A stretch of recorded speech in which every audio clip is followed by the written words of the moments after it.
Hola queridos hermanos, los saludo con la paz del Señor. Continuando con lo que estábamos estudiando, el tema de Abraham y cómo sus caracteres de conducta, su manera de proceder habían sido traspasadas a Isaac, de Isaac a Jacob y de Jacob a sus hermanos. Y en cada una de las etapas va haciéndose como hay un incremento de maldad, como hay un incremento, ¿no?, a la manera de actuar. Este ejemplo lo vemos bien claro cuando los hermanos de José, o sea, los hijos de Jacob, deciden matar a José porque le tenían envidia, le tenían rabia. Y una vez que están en el campo, ellos agarran a José, intentan asesinarlo, le quitan su ropa, lo desvisten, lo ponen en un pozo, en una cisterna, y después lo venden como esclavo. Y para camuflar toda esa secuencia de hechos, todos esos procesos que han hecho ellos, agarran la ropa de él, que era algo singular, era una ropa de colores, lo manchan con la sangre de un cabrito, matan un cabrito, lo manchan con sangre y así se presentan delante de su papá y le dicen: mira, alguna fiera ha devorado a tu hijo, reconoce si es su ropa. Es devastado el hombre en ese momento. Jacob es devastado, el dolor. Pero lo que debemos considerar es cómo se había acrecentado el nivel de maldad en el corazón de los hermanos de José, porque con tanto descaro, con tanto cinismo y tanta sinvergüenzura, se enfrentan a su papá y le dicen: mira, aquí está la ropa de tu hijo. Reconoce si es de él. Una fiera lo comiendo. O sea, mira a qué nivel había llegado. Ahora, esto podemos ver y así podemos explicar cómo es lo que sucede en la vida hasta el día de hoy. Porque cuántas veces el papá muchas veces en la casa es agresivo, está entregado a la bebida y golpea a los hijos cuando llega la esposa y maltrata, insulta. Y uno dice: ¿por qué? Yo no voy a ser igual. Pero resulta que lo haces mejor o lo haces peor, y peor es tu nieto, tu hijo, y va de generación en generación. Y uno dice: ¿por qué? ¿Qué es lo que está sucediendo? ¿Qué es lo que sucede? Lo mismo sucede muchas veces. Otro ejemplo voy a poner: bueno, tienen que casarse porque está embarazada y ya, entonces tuvieron que casarse, y este mismo se casan. Y este mismo detalle sucede con la hija, con la nieta, con la bisnieta. O sea, ¿qué está pasando? Hay algo que se está transmitiendo, algo que se está transmitiendo de generación en generación. La Biblia nos explica todo este proceso y la Biblia le llama iniquidad. ¿Ya? Entonces la iniquidad es el proceso de heredar las malas obras de nuestros antepasados. Toda la perversidad que han hecho ellos, de alguna manera la vamos heredando. Y nosotros, nuestros hijos, nuestros nietos, nuestros bisnietos. Y esto lo explica claramente la Biblia. Quiero leerte en el libro de Éxodo, capítulo número 34. ¿Ya? El Éxodo, capítulo número 34, el que lo dice claramente es el verso 7. Mira lo que dice: y guarda misericordia a millares, que perdona la iniquidad, aquí aparece la palabra iniquidad, la rebelión y el pecado, y que de ningún modo tendrá por inocente al malvado, y aquí está, que visita la iniquidad de los padres sobre los hijos hasta la tercera y cuarta generación. Entonces, la Biblia nos está explicando que son estas conductas que se van heredando hasta una tercera y cuarta generación. Por eso te explicas por qué suceden las cosas. Muchas veces, incluso a veces trabajamos todo el día, pero llega fin de mes y no nos alcanza y tenemos que estirar. Y lo mismo se repite en los hijos, lo mismo se repite en los abuelos. O sea, hay una herencia de miseria. ¿Qué está sucediendo? Y todo se explica a través de la palabra del Señor. Quiero leerte una porción de la Biblia que está en el libro de Isaías, capítulo 59, verso 1 y 2, que nos va a explicar el por qué suceden estas cosas, por qué esas maldades van pasando de generación en generación. Dice: he aquí, no se ha acortado la mano de Jehová para salvar, ni se ha agravado su oído para oír, pero vuestras iniquidades, escuchen bien, vuestras iniquidades han hecho división entre vosotros y vuestro Dios, y vuestros pecados han hecho ocultar de vosotros su rostro para no oír. Ahora entiendes por qué muchas veces dicen, pero pido a Dios, no me escucha, no me responde, no me... Mira, es que hay un detalle, hay una iniquidad y hay un pecado que nos separa de Dios. Ahora el problema es identificar a este pecado y a esta iniquidad, y lo vamos a ir viendo según la palabra, cómo identificarlo. Y hay que cortar con eso, no hay otra cosa, hay que cortar con eso, y vamos a, todo lo que te estoy explicando lo vamos a ir viendo por la palabra de Dios. Ya todo está escrito en la Biblia, por eso te estoy citando los pasajes para que tú los puedas revisar. Mira, incluso el Salmo número 7, verso 14 y 16 dice, he aquí el impío concibió maldad, se preñó de iniquidad y dio a luz engaño.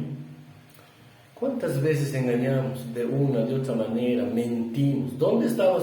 No, estaba con mis amigos cuando estabas en otra cosa. ¿De dónde se que no me he encontrado? Y así, ¿no? Vamos, o golpeamos en la familia a alguien, a la esposa, y después no lo voy a volver a hacer, perdóname. Pero se repite, y se repite, y se repite. Fíjate lo que dice la Biblia, he aquí el impío concibió maldad, se preñó de iniquidad y dio a luz engaño.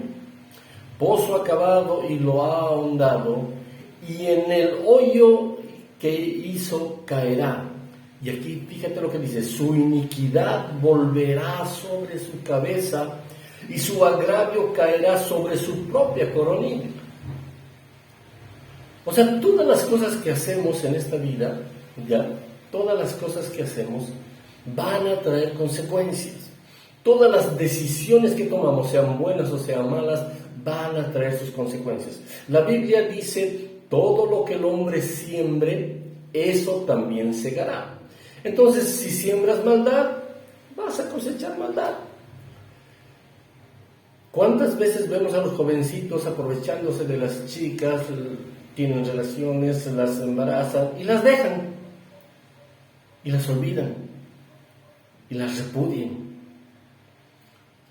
Eso va a traer consecuencias. La Biblia le llama iniquidad. Y dice que esa iniquidad va a caer sobre tu propia cabeza. Y eso es así podemos explicar por qué el mundo está como está. Muchas veces queremos echar la culpa a Dios y decir, Dios, ¿dónde estás?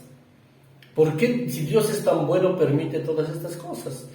No es que las permite, eres tú que has sembrado y eres tú que va a cosechar. ¿Y por qué? Porque el hombre está alejado de Dios. ¿Ya? El hombre está alejado, aunque digamos somos de Dios, somos cristianos, somos lo que quieras, pero no determina eso. Quiero definir ahora contigo qué es el pecado. Hablamos de iniquidad, hablamos de pecado, pero ¿qué es? ¿Qué es? Yo puedo definir de una manera, pero seguramente Dios en la Biblia lo tiene definido, y sí está definido el pecado. Entonces quiero que veas conmigo el libro de Primera de Juan, en su capítulo número 3 y verso 4, ahí la Biblia define lo que es el pecado. Ya, ahí define lo que es el pecado. Y entonces vamos a poder entender cuál es el problema entre Dios y el hombre. ¿Ok? Dice así, todo aquel que comete pecado infringe también la ley. Pues el pecado es la infracción de la ley. Ahí está la definición de pecado. ¿Qué es pecado? Es la infracción de la ley. Entonces la Biblia dice, no mentirás. Es uno de los 10 mandamientos. No mentirás. ¿Qué hacemos nosotros? Mentimos. Entonces esa mentira hace que infringamos la ley. ¿Ok? Dice, no desearás los bienes de tu prójimo. Lo primero que hacemos es, quisiera tener esa casita. ¿Qué estamos haciendo? Infringiendo la ley. Entonces estamos pecando.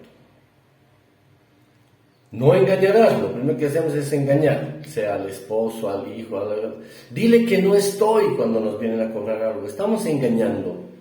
Entonces, ¿qué has hecho? Has infringido la ley. Y al infringir la ley has generado pecado. Entonces, el pecado, ¿qué es? La infracción de la ley. Y como ustedes pueden ver, todo, cuando se infringe la ley hay consecuencias. Si tú no pagas tu impuesto por ley, te van a caer multas, te van a caer embargos, te van a caer una serie de cosas. O sea, el romper la ley, el quebrantar la ley tiene sus consecuencias. Hay una multa, hay un pago. Lo mismo es en el mundo espiritual. Y no lo digo yo, sino lo dice la Biblia. Lee, y que está en el libro de Romanos, en su capítulo número 6 y verso 23. Mira lo que dice la palabra del Señor. Dice, porque la paga del pecado es muerte, mas la dádiva de Dios es vida eterna en Cristo Jesús. Entonces aquí está, cuando tú infringes la ley, cuando cometes pecado, tienes que pagar ¿con qué? Con la muerte. Entonces cuando estás en pecado, estás muerto para Dios. Por eso nosotros decimos, los evangélicos, los cristianos, que dicen, arrepiéntete de tus pecados, Cristo va a perdonar tus pecados. ¡Wow! Ahora entiendes que cuando tú infringes la ley, pecas. Y no importa si lo haces de manera pequeñita, de grande, si es mentirita blanca, si es mentirita negra, has infringido la ley. Y cuando se infringe la ley, has cometido pecado. Y la multa o el pago de ese pecado es muerte. Voy a repetírtelo, porque la paga del pecado es muerte. Entonces, querido amigo que me estás escuchando, hermano, sabes, cuando haces algo malo, y sabemos discernir el bien y el mal, ¿verdad? Sabemos lo que es bueno y lo que es malo. Sabemos, o sea, eso desde que somos niños sabemos que está bien y que está mal. Entonces, cuando hacemos algo malo, hemos quebrado la ley de Dios, entonces nuestra multa, nuestro impuesto, lo que le podemos llamar en esta hora, es muerte. Y por eso es ese pecado, es esa iniquidad que hemos leído en el libro, dice, nos separa de Dios, nos aparta de Dios. Entonces para Dios estamos muertos. Y es porque nuestro pecado es el que nos está separando de Dios. Nuestras iniquidades no permiten que Él escuche nuestras oraciones. Entonces, si la Biblia nos dice que no hagas alguna cosa, el libro del Éxodo nos marca todos los mandamientos que no deberíamos cometer el hombre. Entre esos dices, no cometerás fornicación, no cometerás adulterio. Sabes, cuando cometes estas cosas, estás muerto. O sea, estás muerto, no importa que estés caminando. Entonces eres un muerto viviente caminando en las calles, pero para Dios, para el mundo espiritual, tú estás muerto. Y sabes lo peor, que esa conducta va a determinar si tú eres hijo de Dios o eres hijo del diablo. Perdón que te diga tan duro, pero es así. Y no lo digo yo, lo dice la Biblia. Quiero leerte el libro de San Juan, capítulo 8 y verso 44. Dice, vosotros sois de vuestro padre el diablo, y los deseos de vuestro padre queréis hacer. Él ha sido homicida desde el principio y no ha permanecido en la verdad, porque no hay verdad. Cuando habla mentira, de suyo habla, porque es mentiroso y padre de mentira. ¡Wow! Ahora voy a leerte el verso 34 de este mismo Juan. Dice, Jesús les respondió, de cierto os digo, que todo aquel que hace pecado, esclavo es del pecado. Y Romanos 6:16 nos complementa y dice, ¿no sabéis que si os sometéis a alguien como esclavos para obedecerle, sois esclavos de aquel a quien obedecéis? Sea del pecado para muerte o de obediencia para justicia. Pero gracias a Dios que aunque erais esclavos del pecado, habéis obedecido de corazón aquella forma de doctrina a la cual fuisteis entregados, y libertados del pecado, vinisteis a ser siervos de justicia. Entonces, queridos amigos, Si eres pecado, eres esclavo del pecado. Y si eres esclavo del pecado, eres esclavo de la muerte. ¿Ok? Pon en los comentarios qué opinas de lo que estamos viendo. Pon en los comentarios. Y sabes, voy a hacer un siguiente video donde vamos a seguir explicando todo esto, ¿no? Todo esto y cómo Jesús murió para salvarnos de ese pecado. Cómo Jesús murió para pagar esa deuda de pecado que teníamos. Y así vamos a poder entender por qué Él tenía que morir. ¿Ya? El pecado genera una deuda con la muerte. Y esa no podíamos pagar nosotros. Por eso Él tuvo que venir y pagar por esa muerte. En mi siguiente video te estaré mostrando, pero por favor compártelo, ayúdame, comparte este video. Voy a sacar recientemente voy a sacar otro y ahí vamos a complementar todo lo que estamos hablando ahora. ¿Ya? Dios te bendiga mucho y nos vemos en el siguiente video.